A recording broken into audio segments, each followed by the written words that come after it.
Have you ever wanted the ground to swallow you up at work? Because yesterday, I accidentally made everyone in my office think my best friend was pregnant. And trust me, it was the most awkward 5 minutes of my life. Hi everyone, I'm Cheryl, and today we're going to talk about how a tiny misunderstanding can turn into a full-blown office drama. Let's dive into a story that will help you avoid the same mistake. Yesterday, my best friend Chloe was stressed about her project. I wanted to comfort her, so I told our other colleague, Mike, Chloe is expecting a lot right now. But Mike, who only heard the word expecting, started screaming. Oh my God! Is she? Who's the father? Should we throw a party? He ran to the office manager and shouted. Chloe is pregnant. When Chloe walked into the pantry and heard everyone congratulating her on her baby, she looked like she wanted to disappear. I had to clarify that I meant she was expecting a heavy workload, not a baby. Did you know? Why she is expecting equals she is pregnant. Many of you have asked me, why does expecting mean pregnant? Isn't it just a form of the word expect? That is a great question. Here is the secret.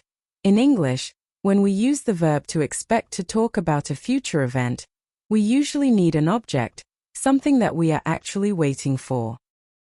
Correct usage: I am expecting a phone call, or she is expecting a promotion. However, there is a very specific, common exception. When we use the phrase she is expecting without any extra information, the object is implied.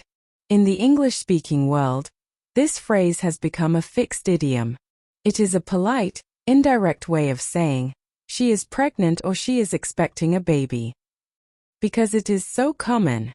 If you walk into a pantry and say, Chloe is expecting, people don't think about her workload or a deadline. Their brains instantly jump to the most common hidden meaning, a baby. The pro tip for your daily life. To avoid any pantry panics in your office, never leave the sentence hanging. If you mean work, you must finish the sentence. Don't say, she is expecting. This sounds like she's pregnant. Do say, she is expecting a busy week, or she is expecting a lot of pressure. By simply adding the what at the end, you keep your English professional, clear, and, most importantly, completely drama-free. Key phrases. Make a mountain out of a molehill. It means they are overreacting. They are taking a small, unimportant problem and treating it like it's a massive disaster. In our story, Mike didn't just listen. He started a whole rumor. He took a tiny grain of truth and turned it into a giant drama.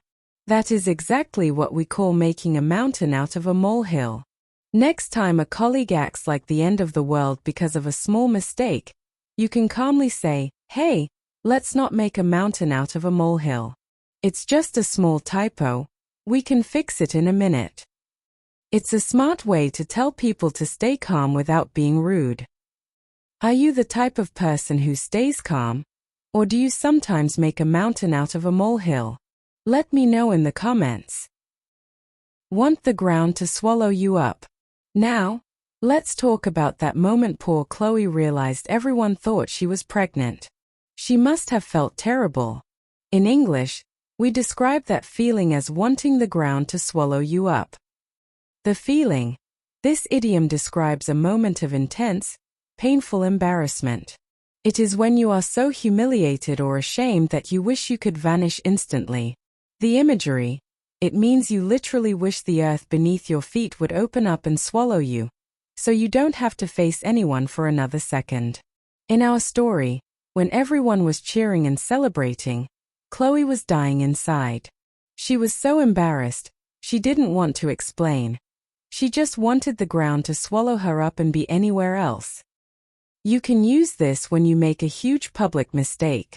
For example, when I accidentally called my new boss mom in the big meeting, I just wanted the ground to swallow me up. It is a great way to talk about the most embarrassing moments in your life with humor.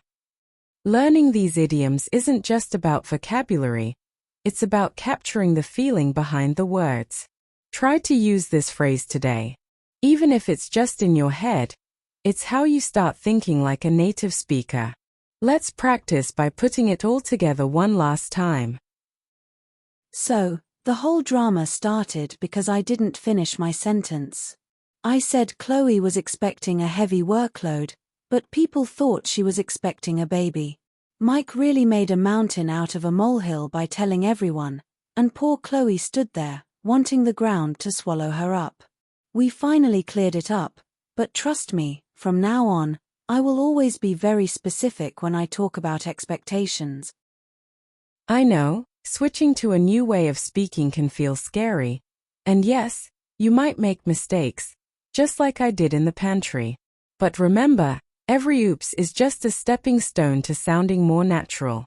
Don't let the fear of being perfect stop you from being understood. If you enjoyed this slice of office drama, hit the like button so I know you want more. And tell me, what's one English phrase you've been nervous to use? Let's practice in the comments together. Remember, don't just learn it. Speak it naturally. Learn English naturally, and I'll see you in the next one. Bye.